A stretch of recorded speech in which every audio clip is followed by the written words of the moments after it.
Salud, amigos de la iguana.tv.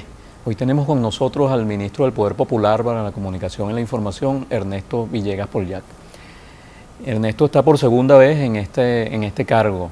La primera vez fue nada más y nada menos que en los últimos tiempos del presidente Hugo Rafael Chávez Frías. Le correspondió además la terrible función de ser el vocero de toda esta situación de salud que se venía presentando, ¿no? Y bueno, ahora vuelve Ernesto Villegas a este cargo y se encuentra con una situación verdaderamente crítica en la que hay un intento de enjuiciar al presidente de la República desde la Asamblea Nacional, en la que hay toda una situación de calle, una situación conflictiva, en fin. Parece que Ernesto Villegas es el hombre de las dificultades en materia de comunicación social. Viendo las dos situaciones, ¿cuál diría usted que es la más difícil? Cada una tiene sus características, sus complejidades y sus desafíos. Yo en la actualidad soy optimista. Creo que vamos a pasar este mes de octubre, al que le quedan apenas unos días, pasaremos el mes de noviembre, pasaremos diciembre y en enero habrá que ver el discurso renovado de la dirigencia política, que hoy está con un cuchillo entre los dientes, que cree que va a lograr el ansiado sueño de acabar con la revolución bolivariana, y que los veremos cambiando de discurso para asumirse de lleno en la campaña electoral, en las campañas electorales que nos esperan a los venezolanos y venezolanas para el año que viene. Muchos de los que hoy salen quejándose de la convocatoria del Consejo Nacional Electoral a las elecciones de gobernadores y alcaldes, los veremos de candidatos. Bueno, Ernesto Villegas, antes de que volviera a este cargo, estaba de nuevo en sus funciones periodísticas y estaba haciendo entrevistas. Y en esas entrevistas le tocó hacer preguntas muy comprometidas, incluso al propio presidente Nicolás Maduro.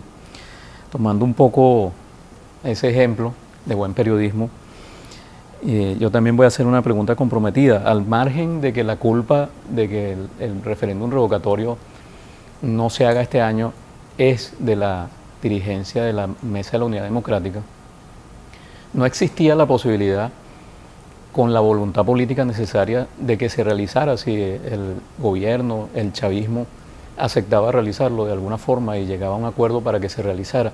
¿No sería esa una manera de satisfacer el deseo y la necesidad de una porción significativa de la población venezolana que quiere ese referéndum este año?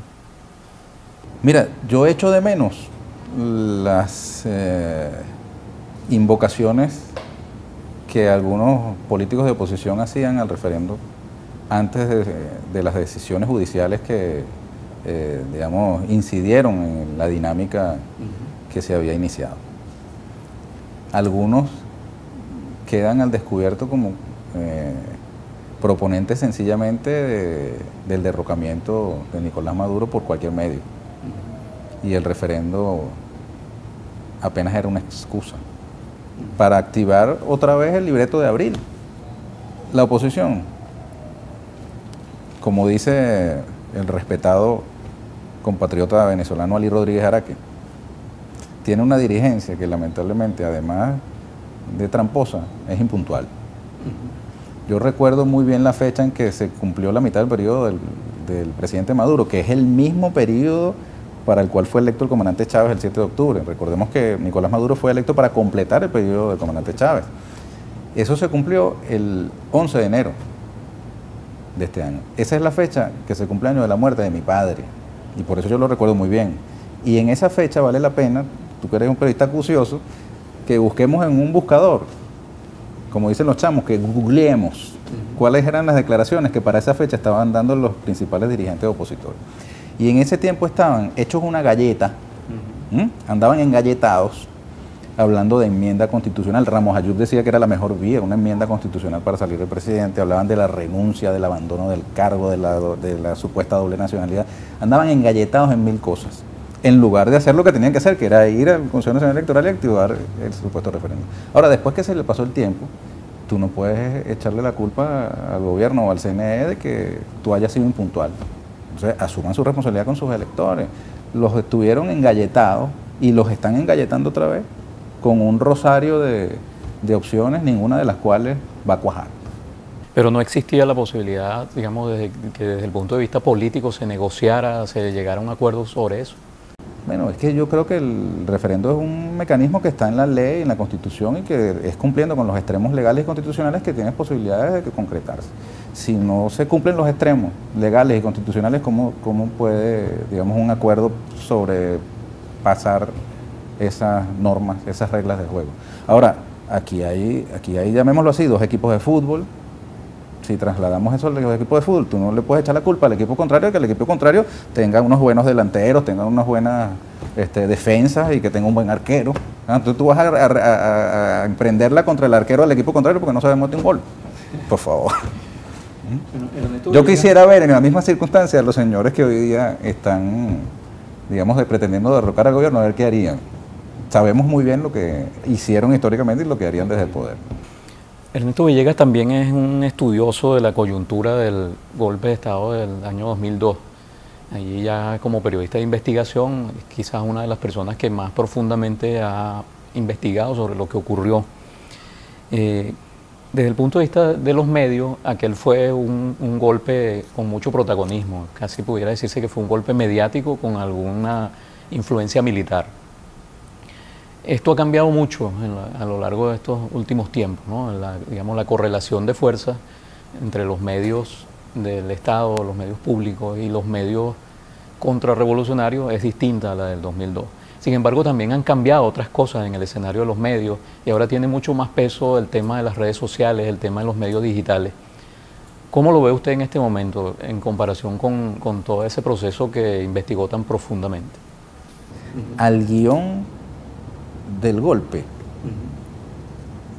solamente le faltan unos muertos, lamentablemente. Tú incorporas el factor de unos muertos como esos muertos que ya estaban prefabricados, predeterminados en abril del 2002, y entonces empieza a cobrar sentido mucho de lo que hoy parece una locura. Porque hoy que vaya Ramos Ayub a Miraflores a pedirle la renuncia al presidente por abandono del cargo, o sea, ahorita se ve como una muestra más de fanfarronería, ¿no? Pero un episodio de esos, aderezado en forma macabra con unos muertos ya prefabricados, cobra sentido, ¿no? Cobra un macabro sentido también. Entonces hay que estar muy alerta y aprender de nuestras viejas experiencias, ¿no? Y ver quiénes están jugando con la vida de la gente, ¿no? Aquí yo recuerdo que se grabó un mensaje de unos militares hablando de unos muertos en el centro de Caracas cuando no había habido el primer muerto. Y eso lo dijo Otto Neustral, el corresponsal de CNN, no yo, quien era corresponsal de CNN en ese momento. ¿Ah? ¿Tú lo diste a conocer esa Yo ese video lo saqué, pero pero el que lo dijo con todas sus letras fue el entonces corresponsal de CNN en Caracas. Aquí ya había, los militares hablaban de muertos cuando no había habido el primer muerto. Por cierto, que frente a esa locución de esos militares golpistas, lo que hubo fue aplauso. Y ahora cuando aparece el general en jefe, Vladimir Padrino López, que en aquel entonces era teniente coronel, por cierto, diciendo que no va a dar ningún golpe y que están los militares defendiendo la Constitución, entonces le caen encima y lo insultan y lo ofenden, ¿no?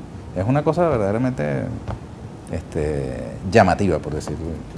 Bueno, ciertamente la Venezuela de hoy no es la misma Venezuela del año 2002, entre otras cosas. No tenemos aquí con nosotros físicamente el comandante Chávez, es un dato de la realidad real, ¿no? Y el primer consciente de esa realidad es el presidente Nicolás Maduro. Yo te diría, no solamente en el campo de la comunicación hay diferencias, hay distancias. Para el día de hoy, durante, digamos, el tiempo del golpe de abril, por ejemplo, ellos tenían un dominio sobre PDVSA, sobre Petróleos de Venezuela. Si hubiesen tenido hoy día el control sobre PDVSA, ya la tendríamos parada. De modo pues que hay fortalezas que hoy tiene la Revolución Bolivariana que no tenía en aquel entonces. Creo que también hay una sólida unión cívico-militar, hay Fuerza Armada mucho más cohesionada que la que en aquel entonces permitió que no solamente el golpe de abril, sino posteriormente salieran muchos militares, generales a aparecer en una onda conspirativa. Me refiero a los que dieron el golpe en abril, pero después también aparecieron en la Plaza Altamira, ¿no? Hoy día, digamos, hay una Fuerza Armada mucho más cohesionada. Y en el campo de la comunicación, pues hay variaciones, ¿no? Tecnológicas incluso. En el año 2002 no había tantas hernias cervicales de gente que ahora se la pasa chateando por un teléfono, ¿no? Y hay un efecto que tienen las demás redes sociales y la comunicación digital distinto al que entonces podía verificarse. Yo siento que sobre todas las cosas es la comunicación humana, ¿no? Podemos tener muchas fortalezas mediáticas, comunicacionales, pero lo principal es la comunicación con la gente, el contacto directo de la dirigencia, de todos los niveles con nuestro pueblo y con sus realidades cotidianas, ¿no? Por eso es muy importante, por ejemplo, la experiencia de los clubs, ¿no? Donde están ahí la dirigencia de base de la Revolución Bolivariana, volcada a la satisfacción de las necesidades más concretas, inmediatas y urgentes de nuestro pueblo, que tienen que ver con el acceso a productos básicos en este momento, ¿no? Que es acompañándolo en su dolor, porque ha habido un gran dolor que viene, digamos, enfrentando a este pueblo y que tiene que convertirse en victoria. Ya se ha convertido en victoria. Yo vengo de la gira con el presidente Maduro y hay que ver, no cualquiera le toca la puerta al Papa y le abre la puerta del Vaticano, no cualquiera le toca la puerta o hace una llamada al secretario general designado de las Naciones Unidas y enseguida le concede una audiencia como ha ocurrido con Antonio Guterres y el presidente Maduro. Y no cualquiera logra cosas parecidas a las que en su momento hizo Chávez. Yo recuerdo que cuando la gira petrolera de Chávez, él visitó Irán y atravesó la frontera hacia Irak. Y eran dos países que estaban en guerra. Hoy día, salvando las distancias bélicas, pero también hay divergencias entre los países árabes y es Nicolás Maduro quien, digamos, hilvana un acuerdo que está en puertas para que países que están, digamos, distanciados por diversas motivaciones, se pongan de acuerdo en un mecanismo que permita la recuperación y estabilización de los precios del petróleo. Ese liderazgo está allí presente y creo que es un valor también que nosotros tenemos que ponderar. Son fortalezas nacionales y fortalezas internacionales. Tenemos muchas cosas en contra, ciertamente. Y tú lo has dicho, la influencia de las llamadas redes sociales es mucho mayor hoy que la que podía haber en forma incipiente a principios de los años 2000, ¿no? Sin embargo, eso también tiene sus bemoles, porque hay una realidad real que muchas veces no es la realidad del Twitter, ¿no? Las cosas no necesariamente por virales son reales, ¿no? Y de hecho yo como periodista hago una reflexión. En nuestro tiempo, llamémoslo así, donde cuando nosotros nos formamos, el mayor valor en la comunicación era la veracidad. Y hoy día, lamentablemente, el mayor valor no es la veracidad, sino la viralidad. Una cosa puede ser mentira, pero si es viral, es importante. Y una cosa puede ser verdad, pero si no está retuiteada, entonces supuestamente no es importante. Entonces es un mundo paralelo allí que tampoco nos debe emperiscopar, porque hay unos políticos que están emperiscopados que creen que el mundo comienza y termina en su conexión de internet. Y debe comenzar y terminar es en la calle con la gente. Bueno, llevamos ya casi 4 años de guerra contra el pueblo, con la comida, con la medicina, con todos los bienes de primera necesidad.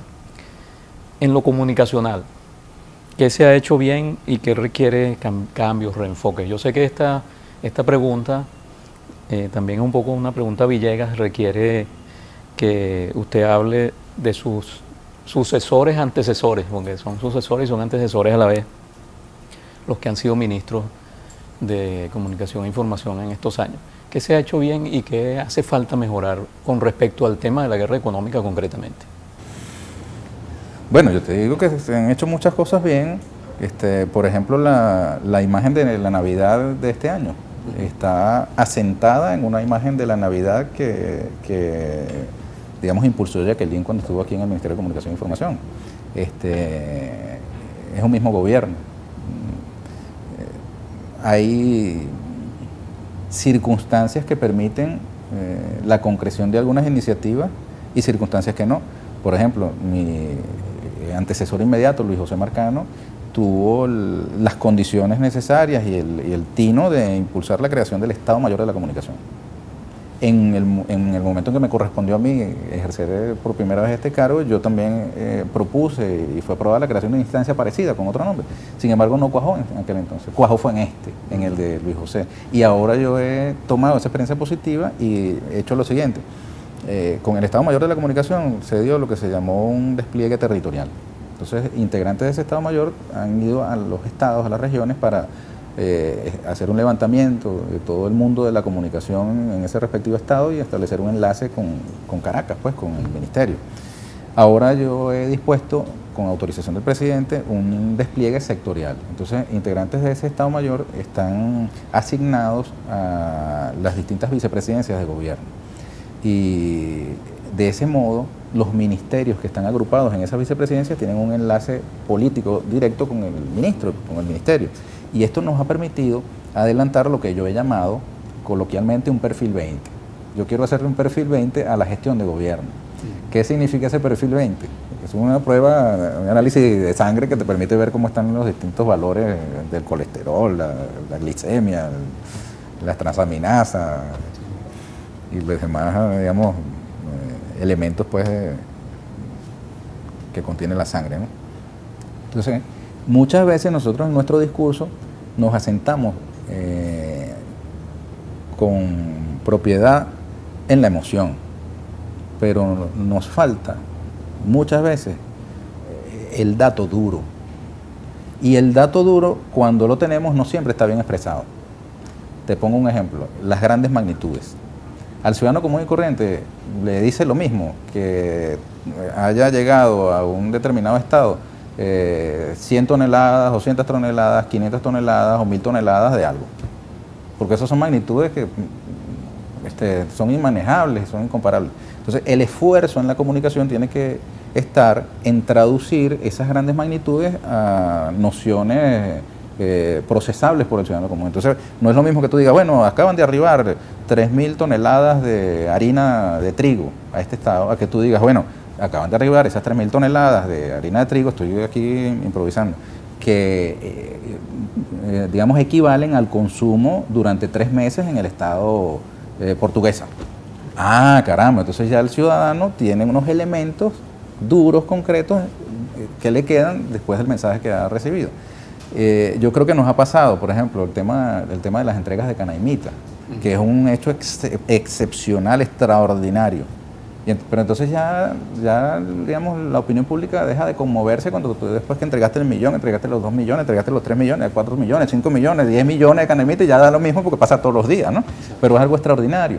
Y hay que hacer un esfuerzo, por ejemplo, por aterrizar ese mensaje y darnos cuenta de que de pronto es más valioso, por ejemplo, sacar la cuenta de cuánto vale cada una de esas canaimitas en el mercado capitalista y dejar en evidencia que una sola vale $2000 que en un gobierno de inspiración capitalista no se le entregarían gratuitamente a aquellos que no le pudieran pagar.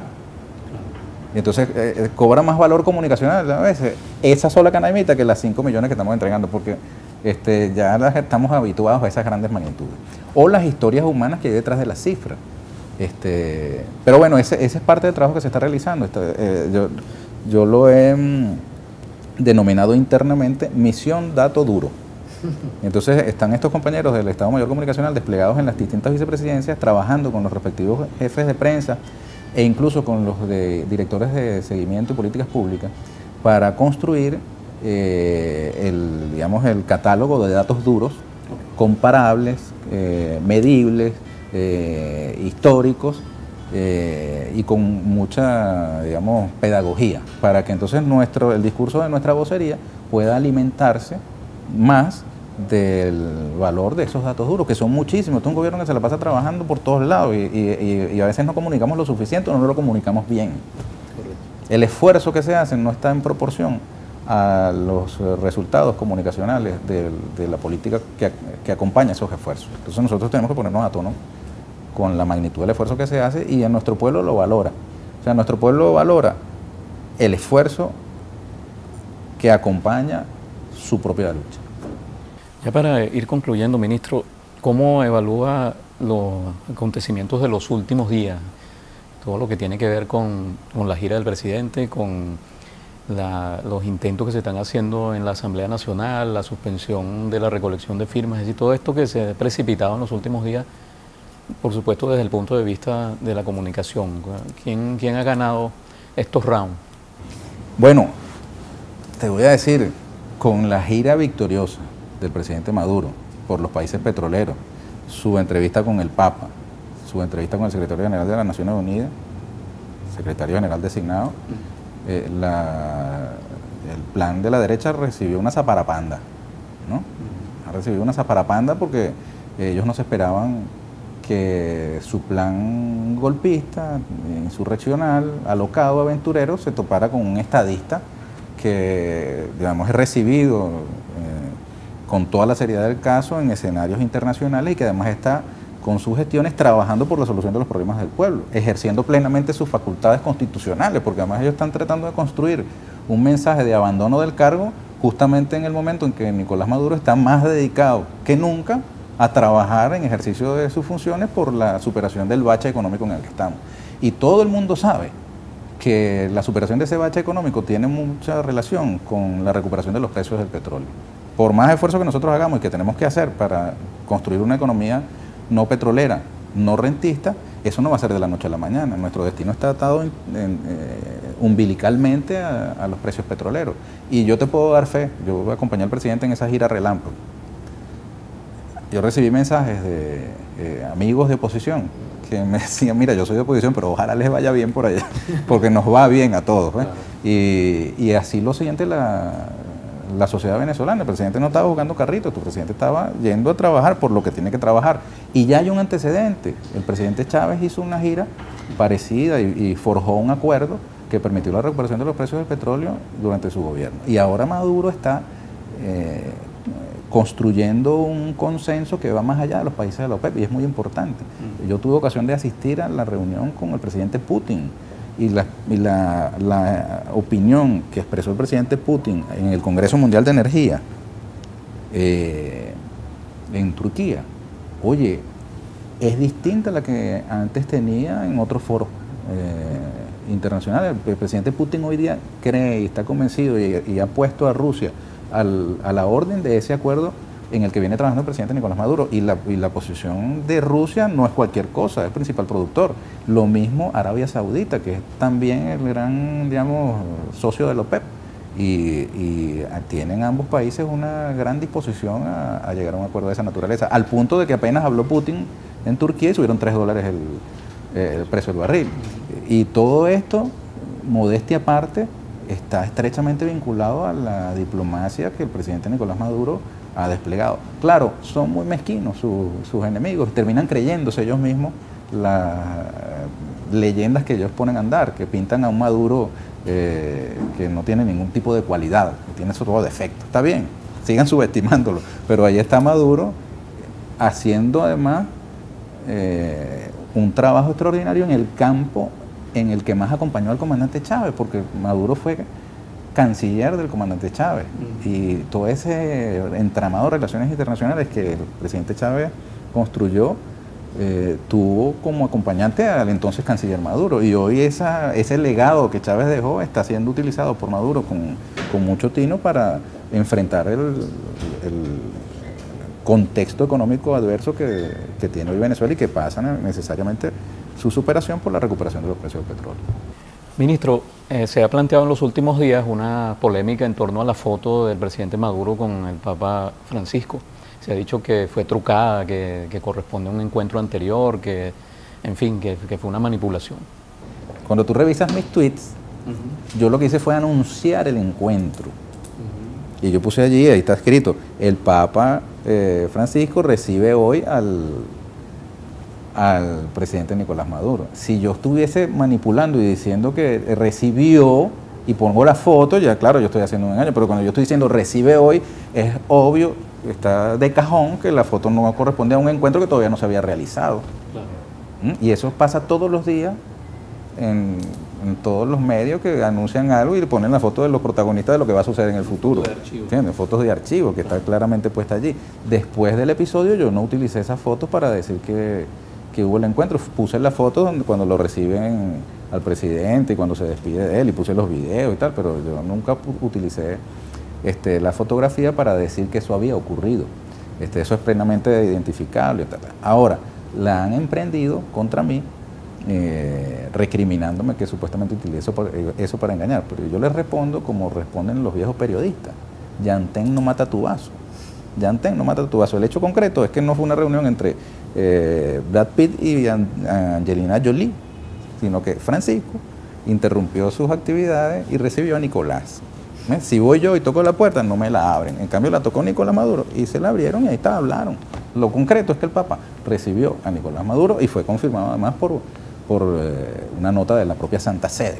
O sea, que al final es lo que le saca la piedra a ellos, no que si hubo fotos o no hubo fotos, sino que le sacó la piedra que la construcción del Maduro tirano dictador se les vino abajo cuando el Papa recibe al presidente de Venezuela, porque si fuese el demonio que ellos están pintando, el Papa no lo recibiría. El protocolo del Vaticano es un protocolo milenario y súper estricto. Milenario y súper estricto. Entonces, claro, cuando son visitas oficiales, como la que ocurrió el 17 de junio del año 2013, el presidente de la República tiene acceso con su comitiva y toda la pompa, digamos, vaticana, y fotógrafos y toda la reseña en cuestión. Pero esta fue una audiencia privada que fue solicitada sobre la marcha por el presidente Maduro a través del canciller vaticano, que es el señor Parolin, que entiendo que fue un nuncio aquí en Venezuela, y esa audiencia la concedió el Papa de forma inmediata. Entonces fue una interrupción en la agenda normal del Papa y recibió al presidente Maduro. Esa es la noticia. Lo demás es Yantén que no mata el tubazo. Quisieran mucho, mira, aquí hay muchos políticos que van a la plaza de San Pedro con 3.000, 2.000, yo no sé cuántas personas caben ¿cuántas personas caben ahí? ¿Ah? Con 10.000 personas, con 100.000 personas ahí. Y entonces se ponen en la baranda por cerca donde va a pasar el Papa. Y entonces se le abalanzan, oye, porque yo los he visto, se le abalanzan, nada más para que le tomen la foto ahí. Y entonces después aquí en Venezuela dicen, el Papa recibió a fulano. Mentira, lo que yo iba pasando por ahí, y entonces le pegó y se tomó la foto. ¿Entiendes? Y entonces eso sí los publican aquí grandotes, como que si el Papa le va a dedicar minutos de su tiempo a políticos de tercera categoría. ¿Entiendes? El Papa le da su tiempo a políticos con importancia, a gente común y corriente también, pero no a politiqueros que andan buscando naricearse, pescueciar.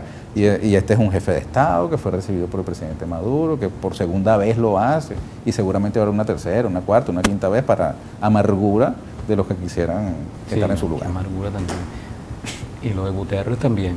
Y además, de regreso, por eso yo digo que fue una zaparapanda. O sea, nosotros venimos 4 países petroleros, hermano, y en cada uno de esos países se reunió el presidente con los responsables más altos de la política en ese país. En Azerbaiyán estuvo el presidente, pero de pronto algunos dicen, no, que el presidente es simbólico. Bueno, se reunió también con el primer ministro, que no es simbólico ni el presidente ni el primer ministro, pero los dos más importantes, tanto el jefe de Estado como el jefe de gobierno. En Irán se reunió con el presidente Rouhani y se reunió con el ayatolá Jamenei, o sea, con el presidente del gobierno y con el líder espiritual. En Arabia Saudita se reunió con el príncipe heredero y después con el rey. Y también se reunió después, y hay videos que yo mismo coloqué en el Twitter, de manera muy cordial, con el ministro de Energía, que es el hombre que manda en el área petrolera.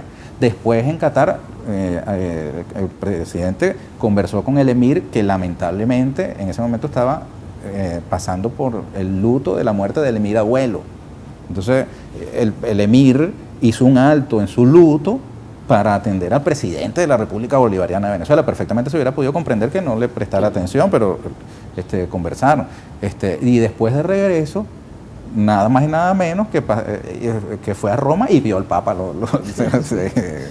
se reunió con el Papa. Y después, para remate, cuando todavía no habían despertado del YAP, el secretario general designado de las Naciones Unidas,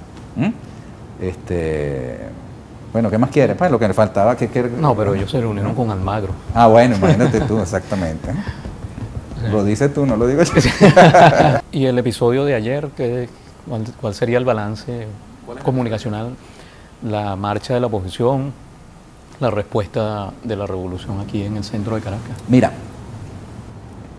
pudiera decirte muchas cosas, pero solamente voy a hacer una comparación cuantitativa.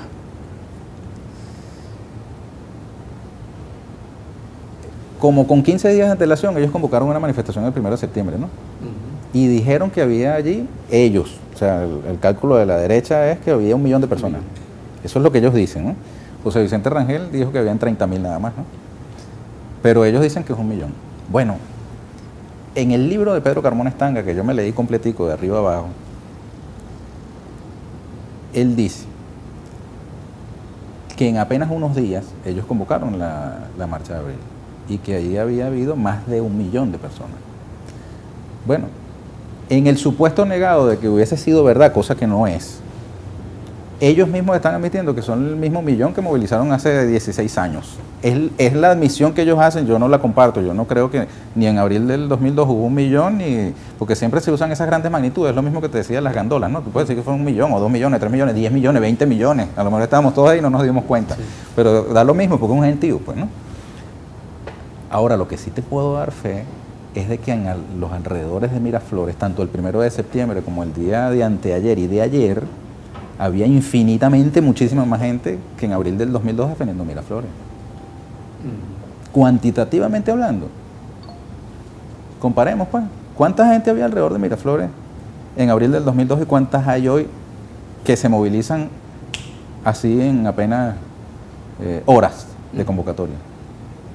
Y yo atribuyo esa cantidad de gente que está presta a ir a defender la Constitución, a defender su derecho a seguir construyendo un futuro independiente, soberano, de igualdad para todas y para todos, con altos niveles de conciencia. Tenemos muchos problemas, de verdad, ¿quién los puede negar? Yo no niego los problemas. Pero al lado de esos problemas hay unos grandes niveles de conciencia de un pueblo que no lo pueden despachar así como que si son 4 pelagatos. Aquí la oposición tiene una dirigencia que peca de quererlo todo y ya, como los niñitos. Tú sabes que los niñitos quieren todo y ya para ellos, ¿no? Sí. Bueno, no es ni todo ni es ya. Ese inmediatismo les ha salido muy mal en anteriores ocasiones y les va a volver a salir mal porque se olvidan de que en el tablero hay 2 jugadores y de lejos el jugador del chavismo es la primera fuerza política independientemente considerada del país. O sea, ninguna de las facciones opositoras es más grande que este pedazo del país que es el chavismo y que tiene una capacidad de recuperación tan grande como la economía venezolana. Y ese es el temor que tienen, porque la capacidad de recuperación que tiene la economía venezolana es muy grande y la capacidad de recuperación política que tiene el chavismo es gigantesca. Ahora sí, para finalizar, los ministros de Comunicación e Información han durado poco en el cargo, ¿no? Tanto los del presidente Chávez como los del presidente Maduro. Usted ha sido los dos. ¿Eso no atenta un poco contra la posibilidad de resolver los problemas de un sector como este, ¿no? Donde yo me imagino que alguien que se sienta por primera vez aquí e incluso por segunda vez tiene una complejidad tan grande, ¿no? Enfrente que resolver que pasará incluso sus primeros tiempos adaptándose. Pareciera que entonces cuando la persona está empezando a adaptarse es cambiada, ¿no? ¿Cómo ve eso? Tú me hiciste la misma pregunta cuando salí de la primera vez del ministerio, ¿no? Y yo te decía que el tiempo es relativo. Bernard Shaw decía que no era lo mismo media hora con una muchacha muy bonita a media hora con un tipo muy feo al lado, ¿no? Y aquí en tiempo cronológico a lo mejor tú duras mucho, duras poco, duras un mes o duras una semana más. Pero en tiempo político aquí pueden pasar siglos. O sea, en los pocos días que yo llevo en el ministerio aquí ha pasado de todo. De hecho, en estos días creo que fue Carola Chávez que puso un tuit donde dijo, oye, vale, uno aquí se medio descuida y se duerme o se dedica a otra cosa y en este país pasa un poco de cosas, ¿no? Y sobre todo ese pocote de cosas actúa de alguna manera el ministro de Comunicación. De modo pues que, tú puedes tener mucho o poco tiempo, pero lo importante no es el tiempo que tú tengas, lo importante es cómo tú desde esta posición puedes contribuir a que el país pueda comunicarse mejor. Pero al final yo lo que siento es que aquí nosotros asistimos a un, llamémoslo así, a un coro polifónico, y tú tienes como actor que tratar de incidir en que haya una mayor, digamos, capacidad de influencia en las voces que más se escuchan, porque ahorita, por ejemplo, hay una gran cantidad de voces levantadas por la irracionalidad, por la locura. Y entonces nosotros, el deber nuestro es incidir para que haya una dosis de racionalidad en el debate, ¿no? En el debate público. Yo te pongo un ejemplo, mira, tú puedes estar de acuerdo o no con el matrimonio homosexual, pero la Constitución de la República Bolivariana de Venezuela no lo contempla, no lo contempla. Entonces tú no puedes ser que de pronto un juez, porque esté de acuerdo con el matrimonio entre personas del mismo sexo, de pronto se decida a casar gente del mismo sexo. No podría. Entonces, y esos actos serían recurribles ante su instancia de alzada. Si aquí hay gente que está en desacuerdo con decisiones judiciales, la única manera es recurrirlas en instancia judicial. Las decisiones de los jueces que han fallado sobre el tema del referendo son recurribles todas. Ah, pero si tú te la das de machito y empiezas a decir que desconoces la sentencia de la Sala Constitucional, entonces, claro, obviamente no se te entiende cuando vayas a recurrirla. Yo diría que todavía estamos a tiempo de que prive la sensatez y de que entren por el carril de la constitucionalidad. Ese golpe que están montando les va a salir por la culata. Ese golpe sería incluso la estocada final para una dirigencia política que todavía tiene mucho futuro en Venezuela, una cantidad de jóvenes que no tienen por qué lanzarse por el barranco de unos desesperados que ven en esta la última oportunidad del tren, que por razones hasta vitales, cronológicas, creen que estos son los últimos meses. Es más, creen que este es el último mes, te lo digo así, porque saben que aquí tienen apenas días para ver si ese sueño que tienen lo concretan. Es cuestión de días que esto sea superado y nosotros superaremos esta circunstancia adversa y vamos a comernos unas hallacas en familia. El gobierno está haciendo todo lo necesario para garantizar el abastecimiento de los productos de la mesa navideña y vamos a tener una hermosa campaña de Navidad y vamos a dedicarnos a disfrutar lo que nos merecemos, lo que nos ganamos, porque el pueblo venezolano se ganó con todo el sacrificio de este año, se ganó el derecho a tener una feliz Navidad.